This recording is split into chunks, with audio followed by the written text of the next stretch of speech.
ഇന്ന് നമ്മൾ വീട്ടിലേക്ക് പോവുകയാണ്. ഒരു ചെറിയൊരു വ്ളോഗ് എടുക്കാമെന്ന് വെച്ചാൽ വ്ളോഗൊന്നും പറയാൻ പറ്റത്തില്ല. ഞാൻ നാട്ടിലേക്ക് പോവുകയാണ്.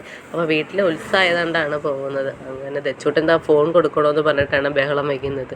അങ്ങനെ നമ്മൾ വീട്ടിലെത്തി പെട്ടെന്ന് റെഡി ആയിട്ട് അമ്പലത്തിലേക്ക് വൈകിട്ടത്തെ പൂജ കാണാമല്ലോ എന്നും പറഞ്ഞ് പോയതാണ്. അങ്ങനെ പൂജയൊക്കെ കഴിഞ്ഞ ശേഷം ഉണ്ണിക്കുട്ടനും ചേച്ചിയും ഒക്കെ ഇതാ ഇവിടുന്ന് സംസാരിക്കുകയാണ്. ദൃശ്യക്കുട്ടിയും ഉണ്ട്. ദച്ചൂട്ടൻ ഇവിടെ കിടന്ന് ഓടുന്നുണ്ട്. ഇത് എൻ്റെ വീടിൻ്റെ തൊട്ടടുത്തുള്ള അമ്പലമാണ്. അങ്ങനെ രാവിലെ ഇതാ പൊങ്കാലയുണ്ട്, ഉത്സവ പൊങ്കാലയാണ്. അപ്പോൾ ഞാനത് പൊങ്കാല ഇടാമെന്ന് വിചാരിച്ചിട്ട് പൊങ്കാല ഇടുവാണ്.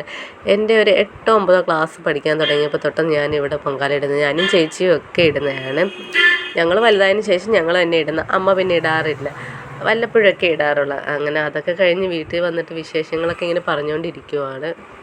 തവണ അമ്മയുടെ കീമോ കഴിഞ്ഞതിന് ശേഷം മുടിയൊക്കെ പൊഴിഞ്ഞു. അങ്ങനെ നമ്മൾ മുട്ട അടിച്ചിട്ടുണ്ടായിരുന്നു. ഇനി 2 കീമോയും കൂടിയുണ്ട്. അങ്ങനെ വൈകിട്ടേക്ക് താലപ്പൊലി എടുക്കുന്നുണ്ട് ദൃശ്യക്കുട്ടി. ഇവിടെ ഫ്ലോട്ടൊക്കെയാണ് ഉത്സവത്തിന് ഭയങ്കര പ്രാധാന്യമായിട്ടുള്ളത്. അങ്ങനെ ദൃശ്യക്കുട്ടി ഇതാ ഇവിടെ നിൽപ്പുണ്ട്. ചേച്ചിക്കും ഉണ്ട് വിളക്ക്, ദൃശ്യക്കുട്ടിക്കും. അപ്പം മോളുടെ കൂടെ ഞാൻ പോകാമെന്ന് വിചാരിച്ചിട്ട് നിൽക്കുകയാണ്. ഇവിടെ മേക്കപ്പൊക്കെ ഇട്ട് ഇങ്ങനെ നിൽക്കുകയാണ്.